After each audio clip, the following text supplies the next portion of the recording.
Hello, everyone, and welcome back to Cyrus Webb Presents. I'm your host, Cyrus Webb. Glad you all could join us once again. For those tuning in on Facebook, LinkedIn, YouTube, X, we welcome you guys to the show. We're about to connect with our friends over there on Instagram. We got them connected. And we're about to join in with our friends on Amazon Live for our live shopping event today. So we're excited you guys can be with us. We welcome you guys tuning in on Amazon Live to this episode of Cyrus Webb Presents. If you guys are new to us, make sure you guys do hit that follow button. You see it either here in this corner or down below. You also will see the new book by our guests. We're excited to welcome Tilia Jacobs and also Norman Birnbach to our broadcast today. They're the authors of the book Stealing Time. You guys can see it there. You can get it in print or the Kindle edition. We have the Kindle edition highlighted for you guys in the carousel. We're going to talk to Tilia and Norman not only about the writing of the book, but also their own love of storytelling, what it's been like for them to see this story being brought to life for the world to enjoy. And if you guys are new to them, we'll let you guys know how to stay connected with them as well. But Tilia, Norman, hello to you and welcome to the broadcast. Hello, Thank you for having us. It's great to be here. The pleasure is definitely all mine. And so, Norman, I happen with you. I mean, this is a story, and I noticed this when I was prepping for this segment, that was near and dear to you. What was it like for you now to be able to see the stories that is stealing time out in the world? Oh, it's really it's a lot of fun. The story began. The idea for the book started a bunch of years ago when my daughter and I were out at a restaurant where they had a rotary phone. She was early teenager and she'd seen a rotary phone, but didn't know how to use it and thought it was cool. And so she went and tried to dial her brothers who were at home and didn't know how to do it. And I thought, well, there's something there. And then there were a couple of other episodes. And then we started trying to brainstorm what a story might be like, involving a girl like my daughter going back into time and meeting her father. And we kind of developed the basic premise. And then she went off to 7th or 8th grade and kind of lost track of it. And I kept thinking, I think there's a story there. So for me, it's validation to see that the story is out there and that people are, it's resonating with people. Yeah, love that. So Tilia, welcome. How did Norman and you connect? Oh, that's actually a really fun story. We knew each other very slightly in college. We went to Oberlin. He was a couple of years ahead of me. And we had completely lost touch after graduation, and then COVID happened. And it was right at the beginning of the pandemic when, on the advice of a mutual friend, Norman reached out to me through social media asking if I knew of any critique groups, which I did not. He was already an established writer, and I was too, but in different areas. Yeah. But at that time, I had been trying to get some writing done, but we were all in lockdown, and it was just impossible. And so I said to him, "Hey, do you want to work on something together?" Figuring it would be kind of like having a gym buddy, but for words. Mm-hmm. And he said yes. And so we spent the summer of 2020 working on a short story. Finished that and said, okay, this is proof of concept. We clearly know how to work together and we like the results. And so then the next question was, let's do a book. Do you have any ideas? And as you just heard, Norman already had this wonderful idea, just waiting to be birthed.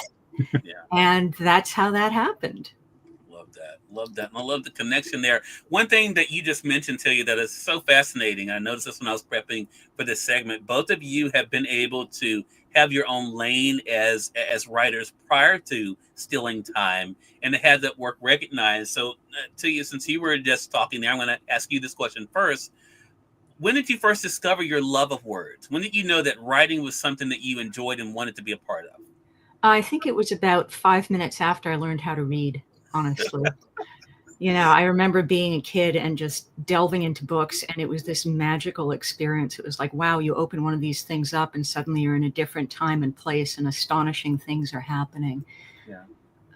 I think it's safe to say anybody who knew me when I was growing up is completely unsurprised that I ended up with this career. I get that a lot too, Tilia, actually. Norman, what about for yourself? When did you realize that words were something that you wanted to be a part of your life? Probably pretty close to that. I have a poetry book from when I was 5 or 6, and in the back cover of it, I have a very rudimentary poem. that goes something like that I won't repeat here, but it was cute, and I enjoyed writing. That's basically like 5.5 when I wrote that first poem. Love that. Love it. My mom is watching on Facebook. Hey, Mom, how you doing? Hey. Sadie, good to be able to see you. Under construction, we see you over there on Instagram. Thank you so much for joining us. And that's what I think was so interesting about this. So the two of you coming together to write this story. And I love the way that the story is so relatable, fun, but also, of course, it has that mixture of action and adventure as well. Norman, how was that for you to see how it unfolded? Because I have the initial premise that you told us about is one thing, but what was it like for you to see the story around that being able to take shape? That was really a challenge for me because I had the premise, the characters, the situation, had that pretty much focused and developed before when Tilia and I we were pitching stories to each other. It's like, what do we think could be a novel? And so I pitched this one, and I said, to her, and this is a part of it. It's like, do you remember? Tilia remembers this really well. Do you remember when you recognized that your parents were people? And that was kind of a key part of this. But I didn't know how to get from the first couple chapters to the end. And what we spent a lot of time on was outlining the novel, looking at how do we get from our main character goes back into time at the end of the first chapter. And now that she's from 2020, she's 15 years old. Now she's 15 years old in 1980, and she meets her father, who's also 15. And how do we take it from there to getting her back? And there's a heist. And so how do we deal with the heist? And how do we get her back? And the outlining process was extremely, it was time consuming, but it was time well spent because it helped us get from point A that I knew really well to point B that I wasn't quite sure how to get there. And so we put the roadmap together, and that was very exciting.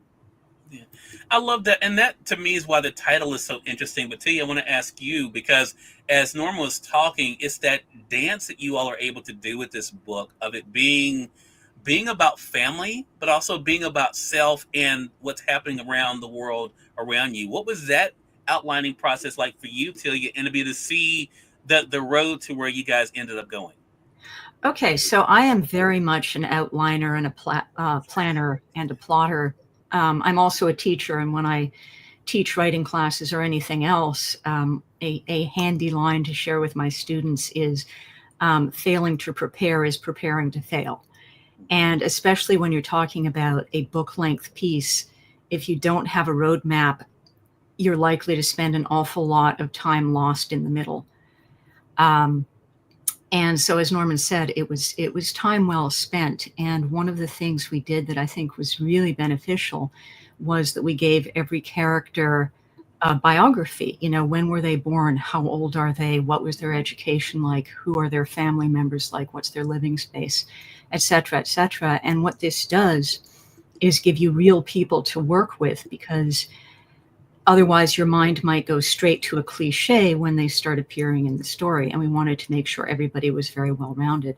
And what that process did was, as you say, give us the opportunity to take family and make them all individuals with wants and needs and desires, not just stock figures who interact in a predictable way. And I think I can speak for both of us when I say the whole theme of family was really important. We both have families. At the time, we both had, I have one teenager left, but at the time that we started writing this, we both had teenage kids. So we had that kind of energy and dynamic in our house. And we wanted to make sure that it was authentic and relatable. Yeah. And it definitely is, and fun. And I think that is one of the interesting things, Norma, that I found discovering how this all began for you, because that's why I think the title is so interesting. And I'll talk around this, but the two of you will get what I'm saying. And that is, yes, I mean, there's this idea, as you alluded to, there's the heist, but also there's the idea of what we're experiencing right now will never come again, right? The idea that all of us are trying to find ways to steal time, so to speak, in that we want to make the most of the time that we have. Norman, when you think about how it started with your daughter, what has that been like for you to think about the clock that all of us are kind of running up against? Well, our main character is lucky that she's sent back into time to see something and to see her family in a way that she couldn't. In real life, you can't do that yet. So, the challenge is trying to, find experiences with them. And for me, sharing this book with my kids has been great. My daughter really liked it and then said she thought she didn't get enough credit. So I'm now giving her credit. Rebecca was really instrumental with it.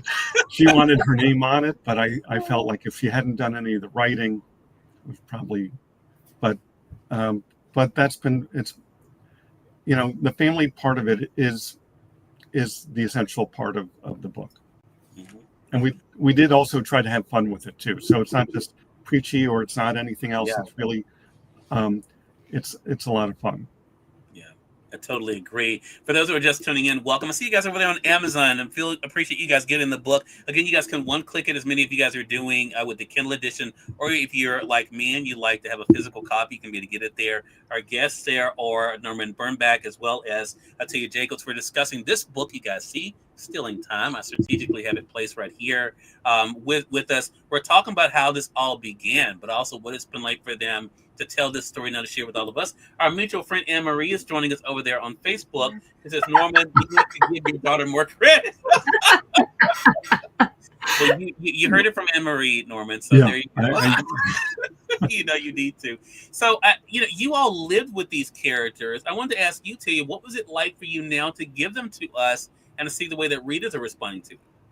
Oh, that is a great question, because that's the way of every art form, isn't it? You as the creator, whether you're the dancer, the painter, the poet, what have you, you work on this thing, you make it as good as you can, and then there's this moment where you push it out into the world, and there's this sensation that you're just jumping off the high dive, and then that whatever it is, that work that you've done is no longer entirely yours. It belongs to somebody else. And that somebody is the audience. And the response that we've gotten has been overwhelmingly positive. And teenagers are finding they can really relate to the teenage aspect of this. Mm-hmm. We're finding that people our age who were teenagers in the 1980s are loving it, because they are, if you will, themselves going back in time.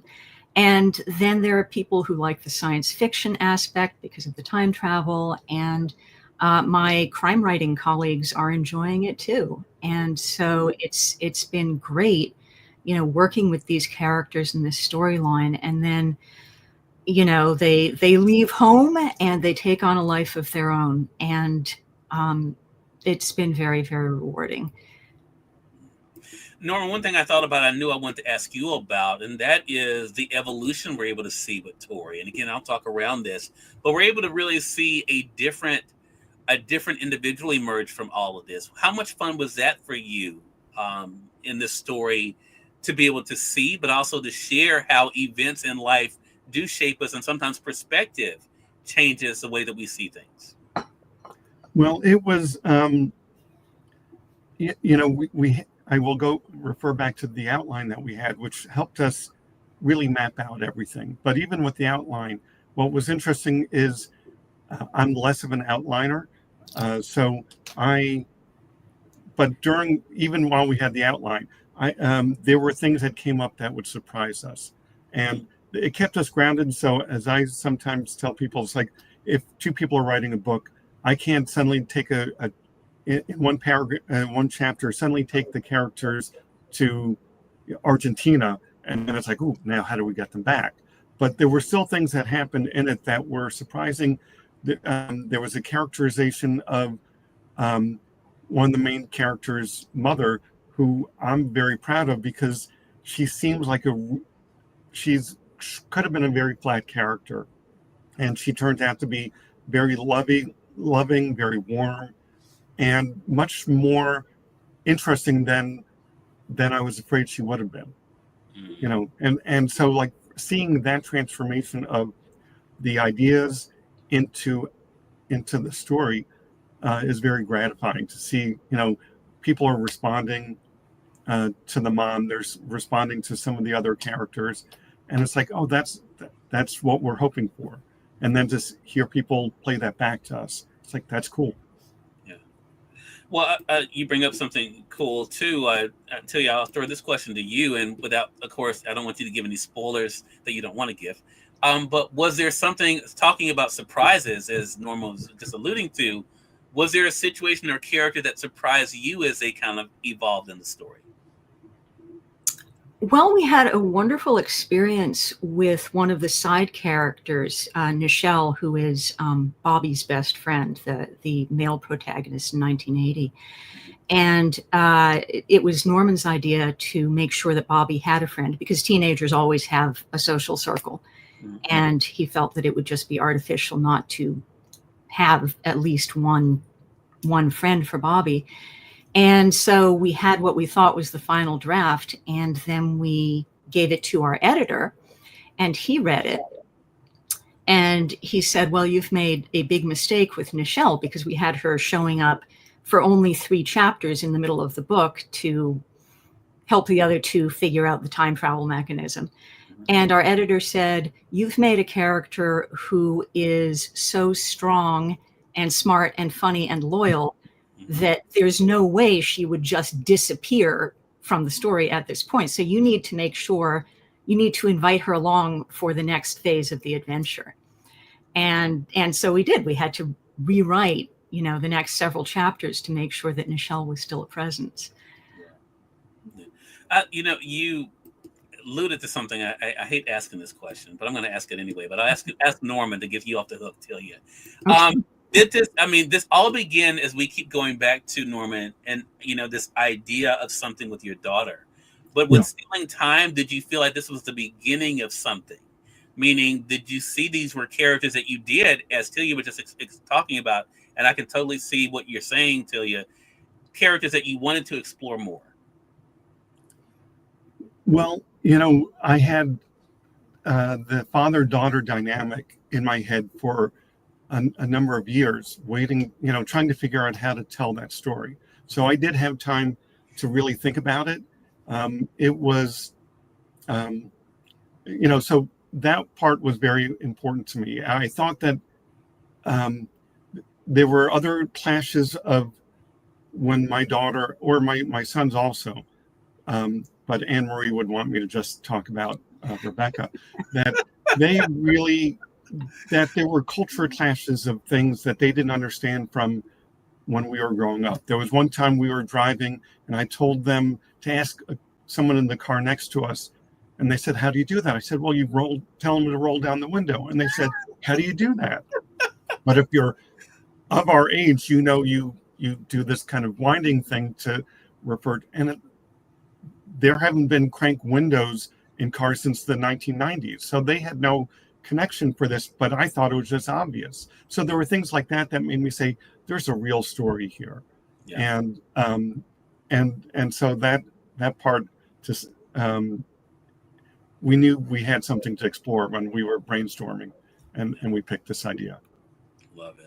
And again, having the action there as well really brings another layer to this story too. So there's a little something for everyone. Again, everyone, Stealing Time is the book that we've been talking about here. You guys can see it on the Amazon side, either in print, or you guys can be able to get the Kindle edition right now. As you can see there, for only $4.99. So go ahead and one-click that to be able to add it to your cart. For those of you who are joining us on Facebook, LinkedIn, and YouTube, you'll find a link that will bring you guys over to Amazon. Those joining us on X, it's in the comment section. Those on Instagram, you'll find it in my stories. Norman, Tilia, thank you so much for spending some time with us today. Tilia, let our audience know, how can they stay connected with you? Well, there's a number of ways. You can find us on social media. Stealing Time itself has its own website, which I believe, and correct me if I'm wrong, is stealingtime.net. Yes. And my personal webpage is Tilia KlebanovJacobs.com. Easiest thing is just buy the book and then type my name in and add a .com. There you go. Thank you so much for that, Tilia. Norman, what about for yourself? How can our audience stay connected with you? They can find me at normanbirnbach.com and Okay. and can message me there. Awesome. Or I'm on Facebook and Instagram. Love it. Well, I thanks am, to, yes. all right, thanks to the two of you for the time. I really appreciate you guys stopping by. Congratulations again on the book, and looking forward to our next chat together.